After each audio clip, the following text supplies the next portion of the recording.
esse trabalho, eu fiquei alguns anos sem apresentar trabalho aqui na Liga. O que motiva esse trabalho foi um aluvião de discussões e de questionamentos que saíram dentro do movimento espírita sobre o método em Kardec. E como eu faço há muitos anos que estudo Kardec, há mais de 30 anos que estudo Kardec, e faço uma leitura um pouco diferente de algumas das análises que as pessoas fizeram. Então, eu queria apresentar essa visão que eu faço do trabalho de Kardec como pesquisador. Tá? Kardec, quando ele publicou a Revista Espírita, tá? Vocês podem ver até na revista presente, está escrito lá do lado, está lá escrito Revista de Estudos Psicológicos. Ou seja, ele sabia que ele estava estudando um conjunto de fatos e fenômenos que faziam fronteira com a psicologia. Daí, então, eu me senti um pouco empoderado a discutir a metodologia em Kardec por ter formação na área de psicologia. Mas eu estou entrando num terreno que é pantanoso para mim, que é a fenomenologia, que é um terreno muito especializado. A gente tem o Yuri aqui, que é especialista, tá? Então meu interesse não é tanto mostrar que sei fenomenologia, tem que dizer eu sei pouca coisa. Né? Meu interesse é mais poder mostrar que Kardec antecipou uma série de propostas próprias da fenomenologia, tá? Muito antes de Russell ter escrito. E que não dá para a gente estudar a metodologia de Kardec apenas nos textos metodológicos que ele escreve, quando ele fala da metodologia que ele está utilizando, porque quando ele utiliza categorias de análise de ciência, ele está usando o que ele tinha no tempo dele. E Russell nasceu em 1859, ou seja, o Kardec já tinha publicado o Livro dos Espíritos e Russell estava usando fraldas. Tá? Ele só vai fazer a produção para bater no final do século.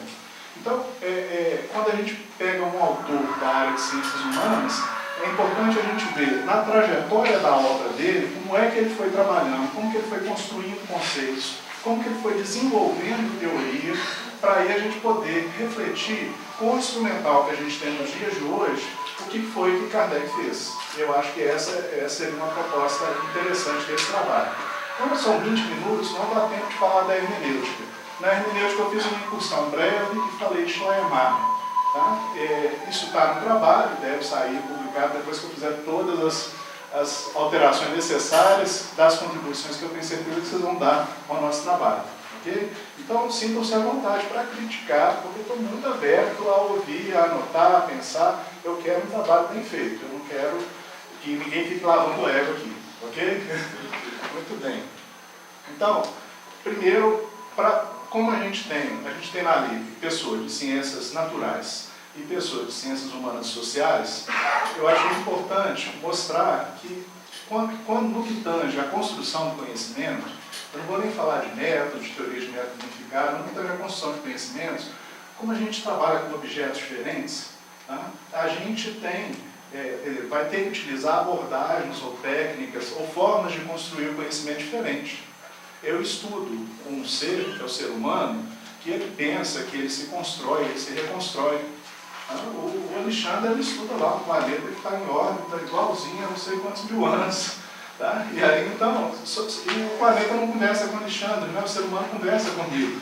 Então, só disso a gente já vê que a gente vai fazer ou vai utilizar de estratégias diferentes para a construção do conhecimento.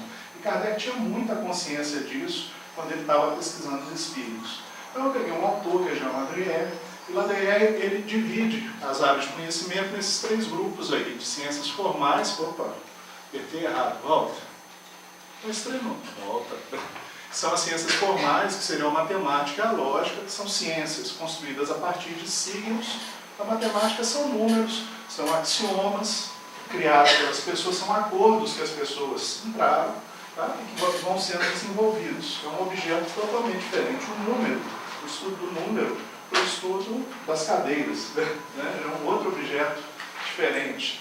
Tá? A gente tem o que ele chama de ciências empírico-formais, por quê? Porque usam do instrumental das ciências formais, tá? Mas se baseiam, fazem um conhecimento, tentam desenvolver um conhecimento da natureza, de forma empírica, através dos sentidos também.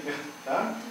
E a gente tem as chamadas ciências hermenêuticas, tá? que ele chama de ciências hermenêuticas, eu preferi chamar de ciências hermenêuticas e fenomenológicas, tá? Porque ele empurra a fenomenologia mais para a filosofia, tá? Mas eu estou usando o conceito de ciência como conhecimento, tá? E que vão se deter a cultura, entendida como aquilo que o homem produz, a produção significativa, ou seja, de significados dos seres humanos. É igualmente importante estudar essas coisas todas. A gente espera, por exemplo, que lá no Tribunal Superior os ministros entendam de leis. Leis são produções do conhecimento humano. Eu não vou utilizar a metodologia que eu uso para poder estudar a formação da água ou a composição da água para poder estudar as leis. E eu preciso dessas duas coisas na sociedade. Eu preciso de quem entenda de água, eu preciso de quem entenda de leis, senão a gente está na seca, não é verdade? Nos dois sentidos. Bom, então, eu queria chamar a atenção para um termo, fenômeno, que tem dois sentidos dentro da literatura. A gente tem um sentido que é muito usado pelos autores das ciências empírico-formais, que entendem que fenômeno é aquilo que se observa na natureza. Fenômeno se confunde com fenômeno natural. E na literatura espírita a gente vai enxergar muitos autores empregando fenômeno dessa forma. Então, quando falam em fenômeno espiritual, que alguns autores traduziram como fenômeno espírita, eles estão falando de materializações, eles estão falando de deslocamento de objetos. Tá? Esse seria esse conceito de fenômeno. Tá? Então, um eclipse, um raio, o canto de um pássaro, tudo isso aí são fenômenos. Os fenômenos de efeitos físicos, inclusive temos fenômenos de efeitos físicos e fenômenos de efeitos inteligentes. O médium está falando, tá? Um fenômeno, está visto dessa forma. É diferente da concepção kantiana de Immanuel Kant de fenômeno, quando ele está estudando a produção do conhecimento, e aí ele vira e fala assim, tem duas coisas. Tem o noúmeno, meu Deus, fenômeno. Vem de nous, tá? Alma, como se fosse algo ligado à essência.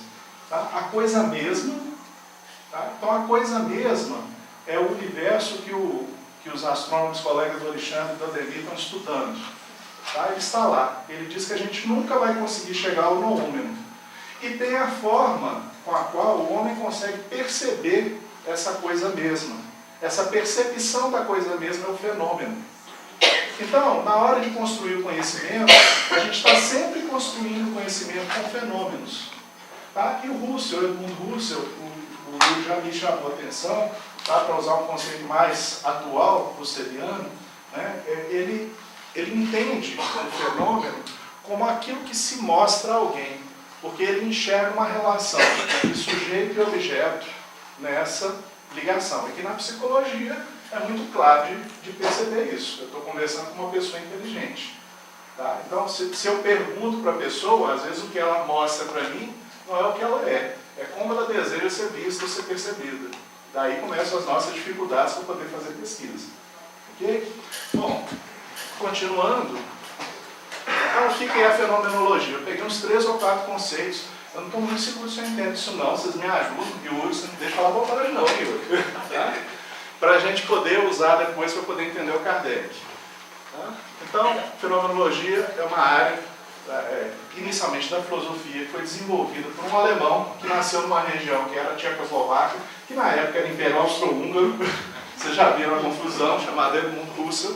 Ele reencarnou em 59 e desencarnou em 38, antes da Segunda Guerra Mundial, um ano antes.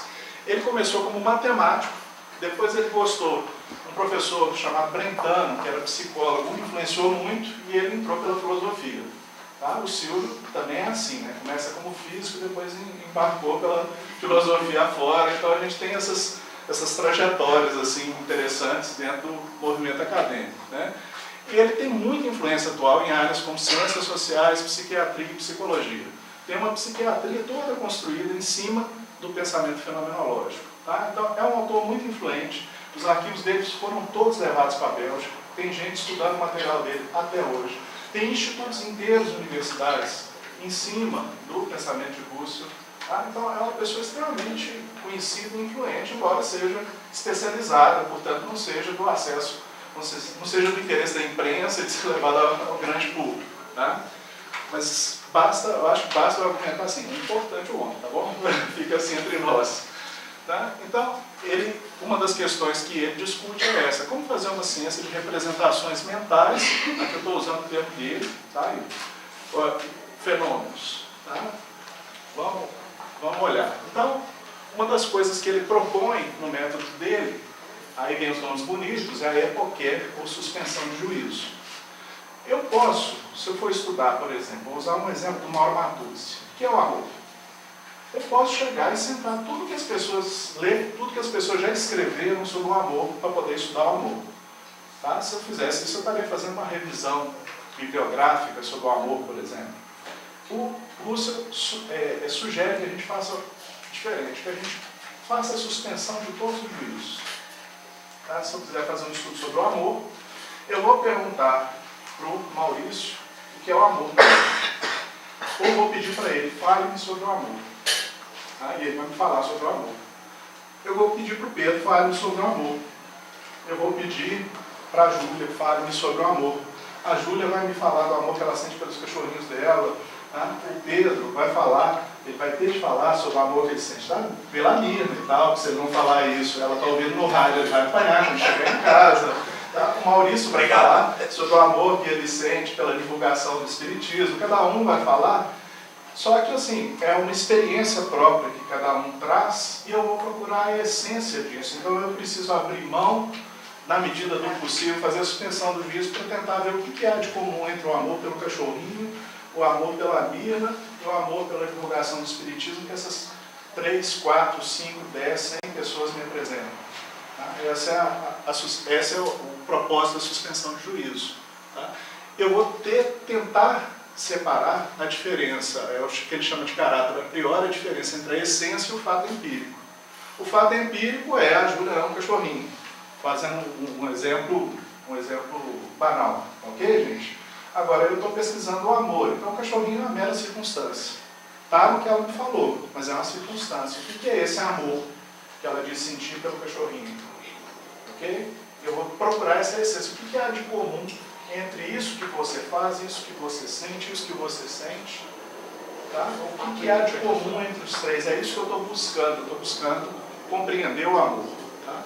Ele procura, então, construir conhecimento em cima do que ele chama de evidência apodítica. Oh, meu Deus, volta. Ele me obedece. Que seria, eu vou pesquisar isso, até ter segurança que eu encontrei realmente uma essência. Tá? Eu não vou fazer isso com 2, com 3, com 10. Nas ciências sociais costuma ser assim, quantos eu entrevisto? 10? 10 parece que virou um número cabalístico igual 7, né? Dos místicos. Aí entrevista 10 pessoas. Não, você vai entrevistar enquanto tiver havendo variações, você ainda não chegou à essência. Então pode ser que você entreviste 5 e comece a repetir o conteúdo, pode ser que você entreviste 1000 e você fala assim, tá difícil, não estou chegando lá. Tá? Então não é uma questão de número, não dá para fazer lei de probabilidade à amostra com isso aqui, não faz o mínimo sentido aqui. Tá? Voltou também? Ele não me obedece de jeito nenhum. Antes de estudar fenomenologia, eu tenho que estudar como controlar um projetor de slide. Tá? Ele propõe, portanto, a redução aidética, que é aquilo, eu ir pegando aquilo que as pessoas, aquilo que o meu objeto está me passando e desvestindo esse objeto das coisas até chegar à essência. Um autor da psiquiatria fez uma abordagem assim. Ao invés de ele pegar as categorias que eles usavam para classificar os doentes mentais, tá? Ele foi estudar fenomenologicamente os doentes mentais, até construir uma nova proposta de classificação psiquiátrica. Certo? Ficou famoso. E eu queria que vocês guardassem, essas aí dá para a gente rever, mas eu queria que vocês guardassem isso, o que ele chama de noese e de noema.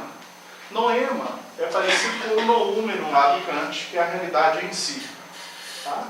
É aquilo que está lá, aquilo que eu não consigo. E a noese é o ser em movimento da realidade em si. É um ato de consciência, é uma representação, é uma interação que gera um determinado conhecimento. Tá? Então é o ser em busca do noema. Tá bom assim? Se eu estiver falando bobagem, não tem problema, vocês me consertam, eu mudo tudo. Tá? Mas já dá para a gente entender o Kardec com isso aqui. Então, o que a gente tem? Como se deu a pesquisa feita por Kardec para a produção do conhecimento espírita? Né? Então, algumas dicas. Tá? Dicas, algumas sugestões para quem vai estudar Kardec. Primeiro, não reduzir o texto do método à autoridade da doutrina espírita, que é aquilo que Kardec escreveu na introdução do Evangelho segundo o Espiritismo. Por quê? Porque o que ele fez é mais complexo do que aquilo. Eu vi muita gente se batendo por conta do controle universal dos ensinos dos espíritos. E eu vou mostrar que essa ideia do controle universal dos ensinos dos espíritos, Kardec tivesse escrito no século XX, tá? Ele talvez chamasse de redução idética. Tá bom? Mas vai muito além de uma aparência como eu vi as pessoas avaliando. Então se o espírito é inferior, ele não sabe que desencarnou, ele vai falar que não sabe que desencarnou, então Kardec construiu em cima de um pântano, de uma areia movediça. Não, gente, Kardec era mais inteligente do que isso. Ele colocou lá uma escala espírita e o próprio, um dos espíritos da codificação, elogiou ele por isso, por causa disso. Ele viu que o Emmanuel Swedenborg tinha entrado nessa roubada, de acreditar em tudo que os espíritos diziam e publicar tudo que os espíritos diziam quando os espíritos diziam. Então ele fazia uma análise de quem era o espírito, o que ele dizia, antes de propor, antes de construir teoria. Isso é uma coisa importante para nós. Tá?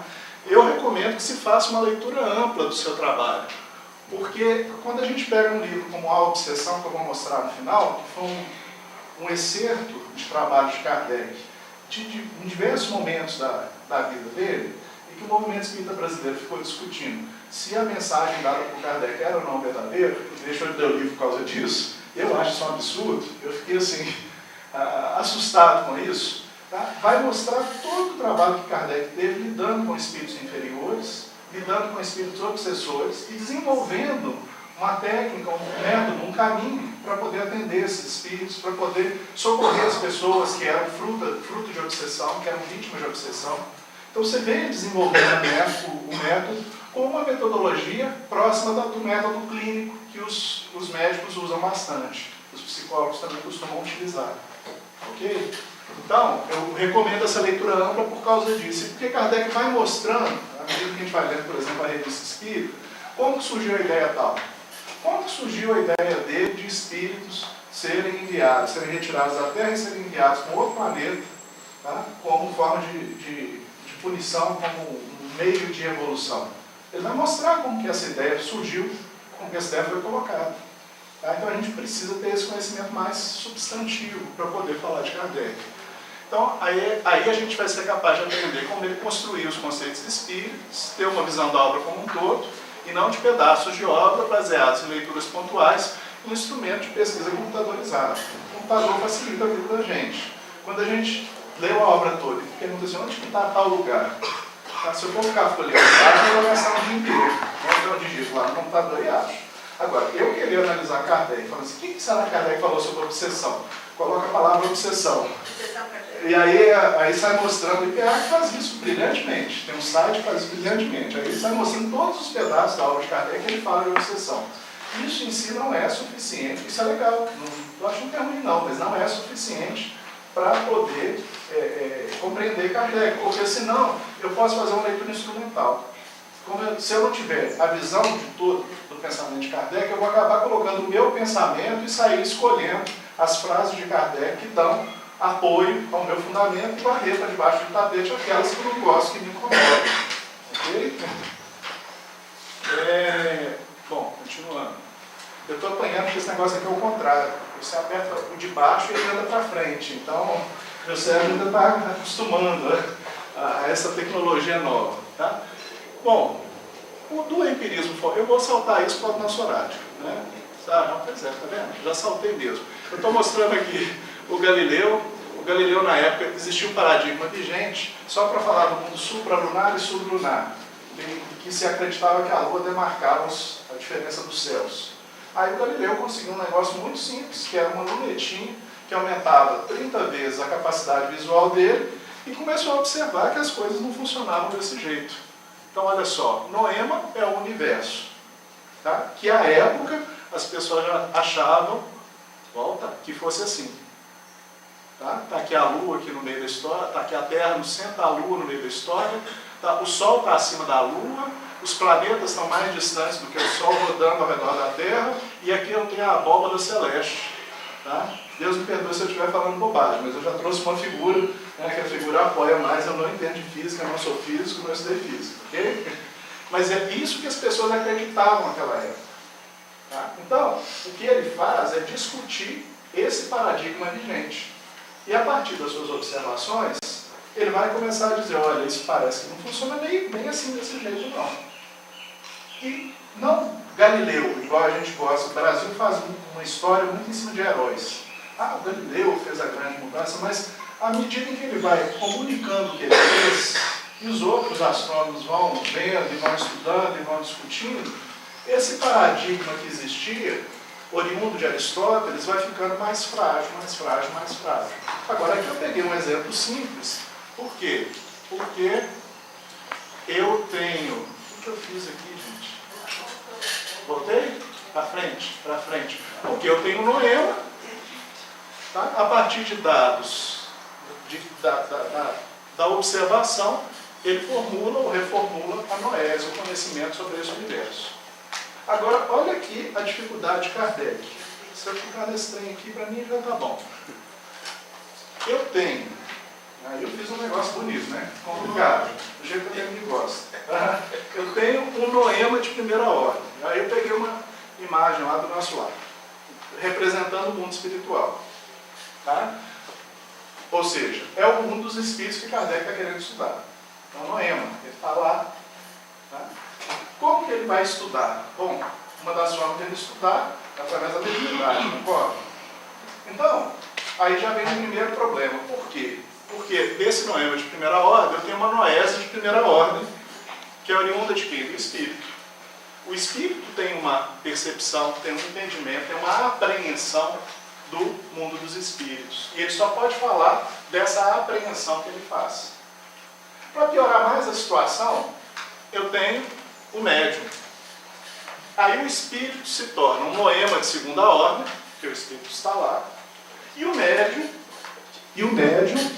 uma noese de segunda ordem. Por quê? Porque ele tem aquilo que ele consegue apreender do que o espírito apreende sobre o plano espiritual. Percebe a dificuldade? Então, quando Kardec faz aquela imagem do médium como um aparelho, como um telescópio, tá? É óbvio que é mais complexo do que isso. Ele está tentando ilustrar, mas é muito mais complexo do que isso. Porque eu tenho dois jogos de noema e noese entre o pesquisador, que é Kardec, e aquilo sobre o que ele pretende escrever, que é o mundo dos espíritos, que eu já estou usando a terminologia dele. Hoje a gente usa muito plano espiritual, eu prefiro a terminologia kardeciana aqui. Então, para construir a teoria espírita sobre o mundo dos espíritos, ele tem esses problemas. O que ele fez? Ele fez um troço parecidíssimo com o Lúcio.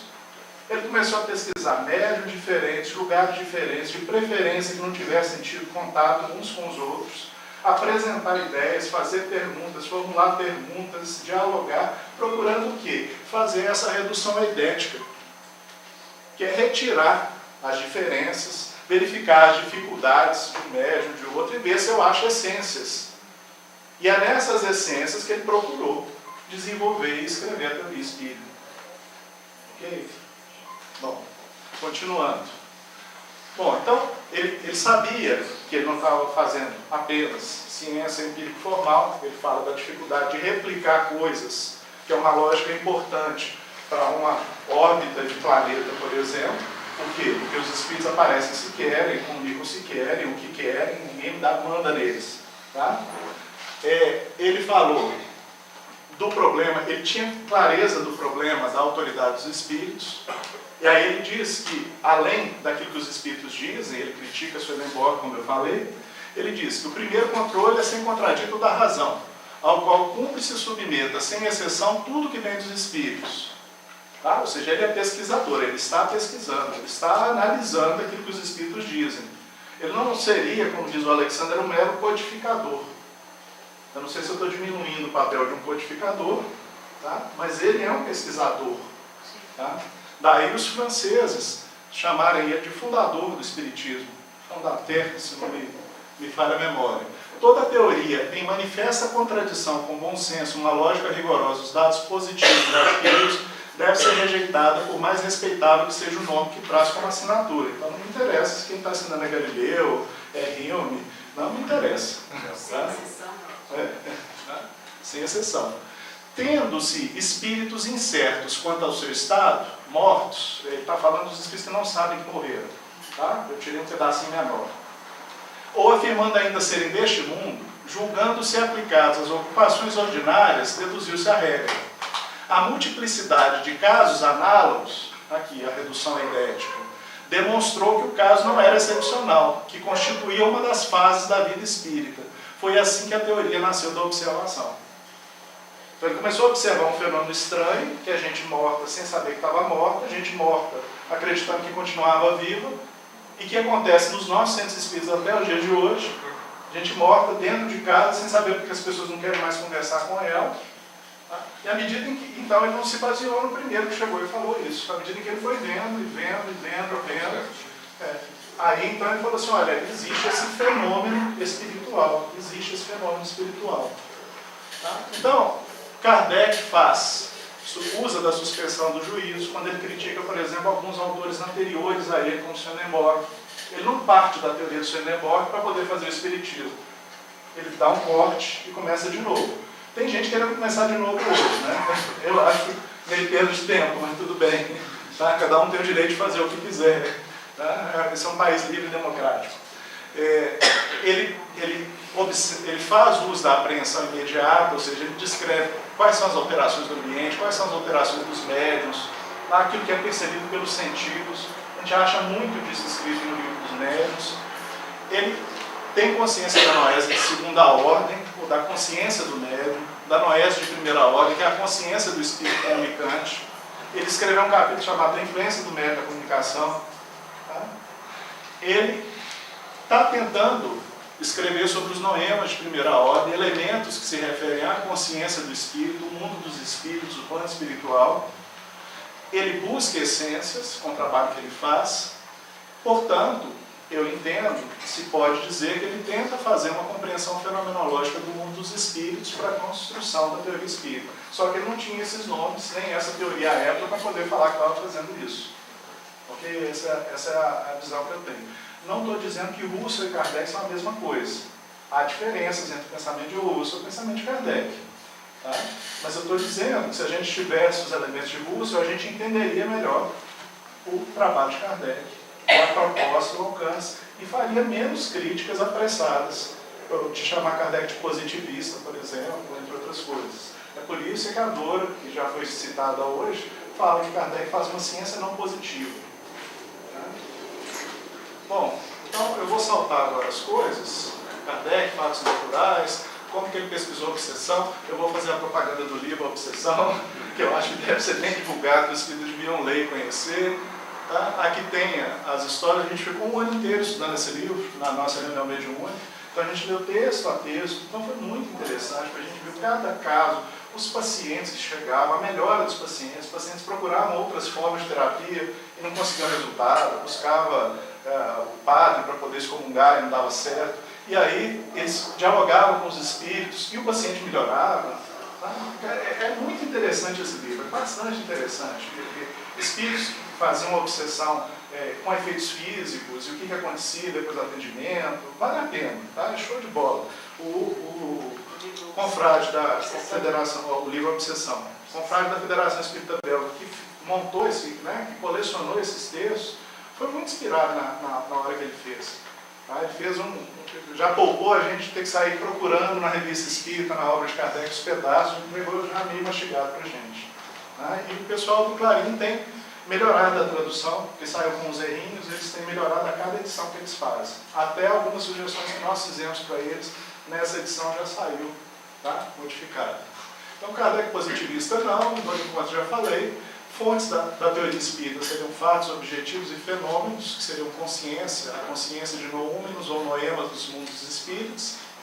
Então, Kardec falava que ele fazia ciência experimental, e tem um pedaço que eu saltei onde ele diz que ele faz ciência filosófica. É ele tentando passar além do tempo dele para explicar o que ele está fazendo. Foi um caminho que outros autores da área de ciências humanas e sociais vão desenvolver mais à frente. Para vocês terem ideia, o primeiro laboratório de psicologia, a psicologia era filha da filosofia. O primeiro laboratório de psicologia foi criado em 1879. que está lá nos manuais de psicologia e tal. Tá? Então Kardec foi bem anterior a tudo isso. Ok? Essa é a provocação, esse é o meu trabalho, espero que seja útil.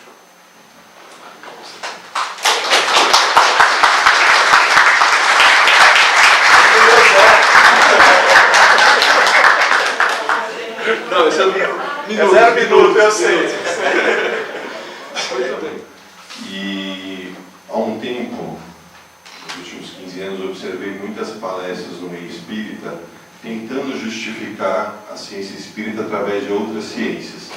Então, eu via verdadeiras palestras de biologia, de física, e não entendia o porquê disso e não a fundamentação da ciência em si.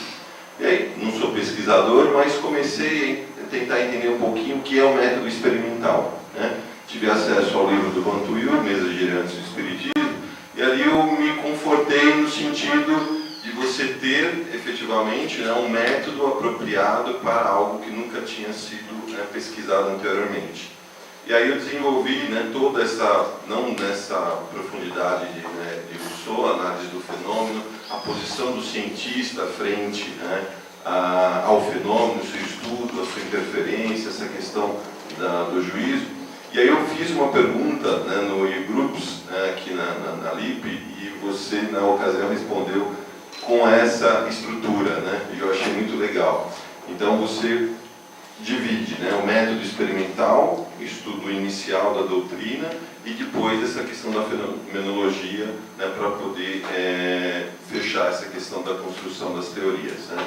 Então não é mais uma pergunta, mais um comentário, mas o que eu gostaria de ouvir, assim, como que nós podemos fazer para que essa identidade, né, da ciência espírita, ela realmente seja disseminado, né, no movimento espírita, para evitar as discussões que têm acontecido e as puerilidades que a gente tem visto dentro desse sentido. Ô, Luciano, o que a gente tem feito é pesquisar, produzir o conhecimento e publicar.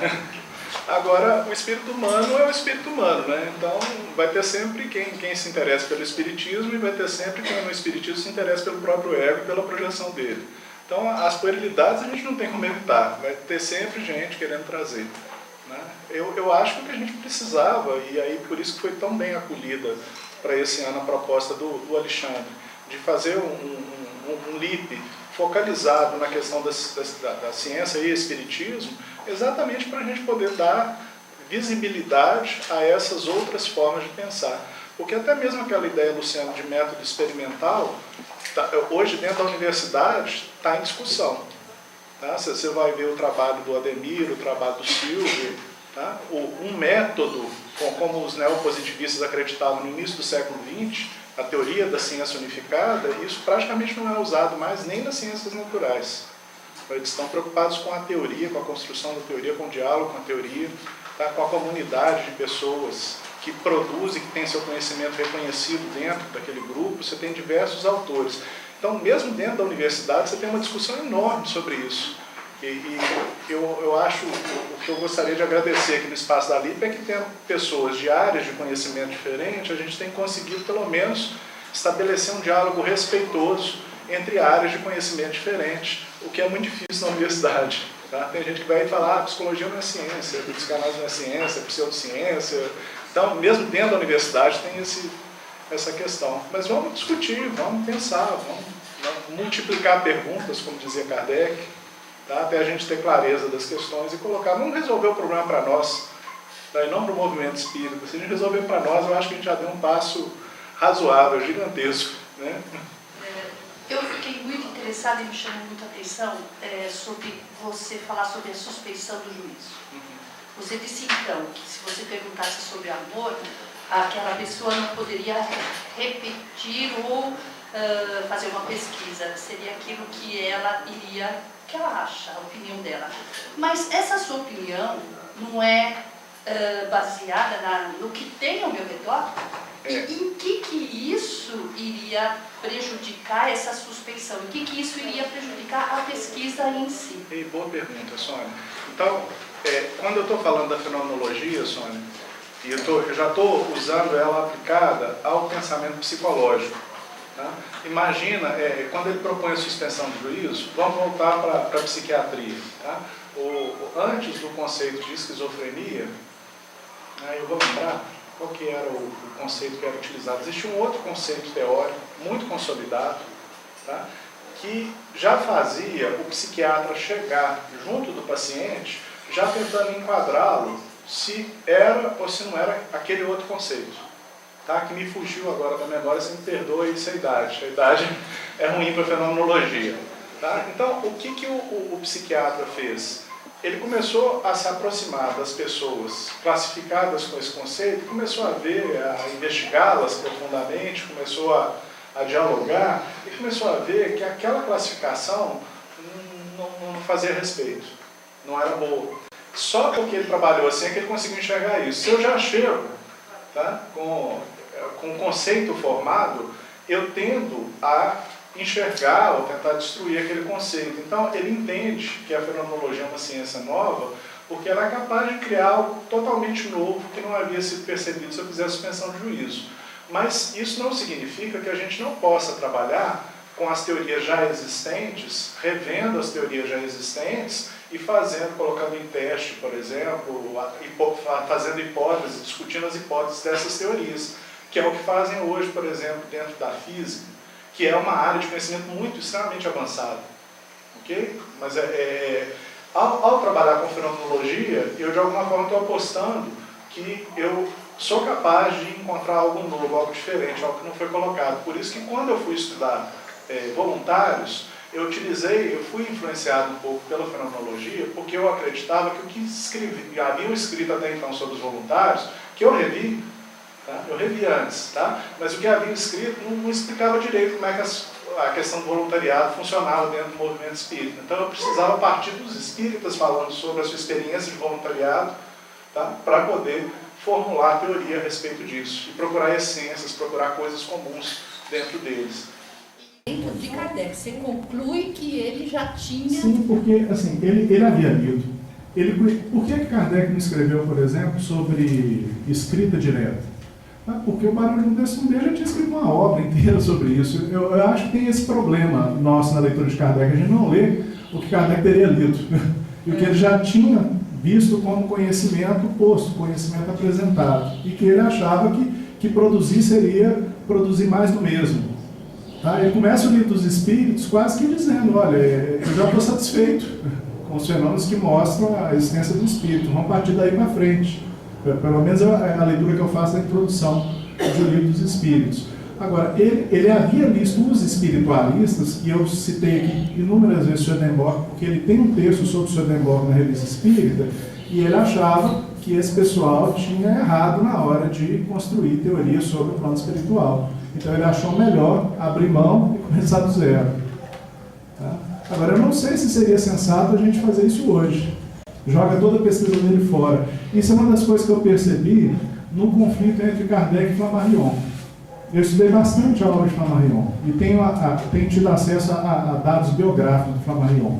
Então, Flammarion, ele, astrônomo, ele tinha aquela visão de ciência positiva muito arraigada. Então, ele queria fazer um espiritismo muito ligado à ciência positiva. Ele não gostava desse lado fenomenológico, entre aspas, de Allan Kardec.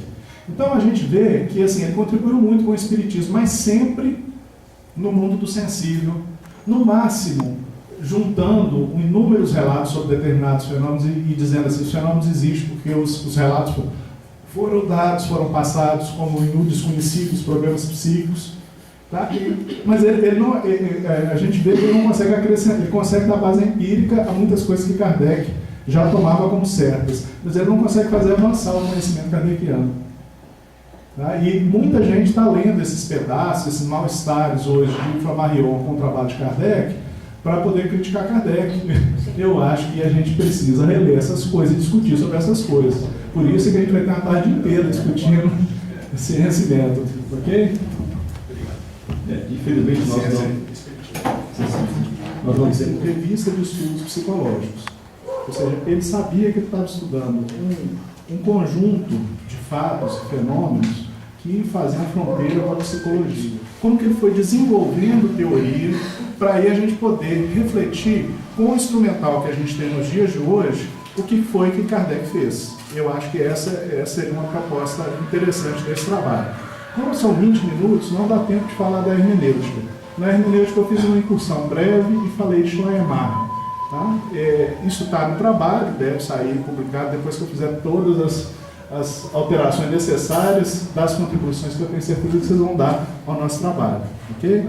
Então, ele propõe, portanto, a redução idética, que é aquilo, eu ir pegando aquilo que as pessoas, aquilo que o meu objeto está me passando e desvestindo esse objeto das coisas até chegar à essência.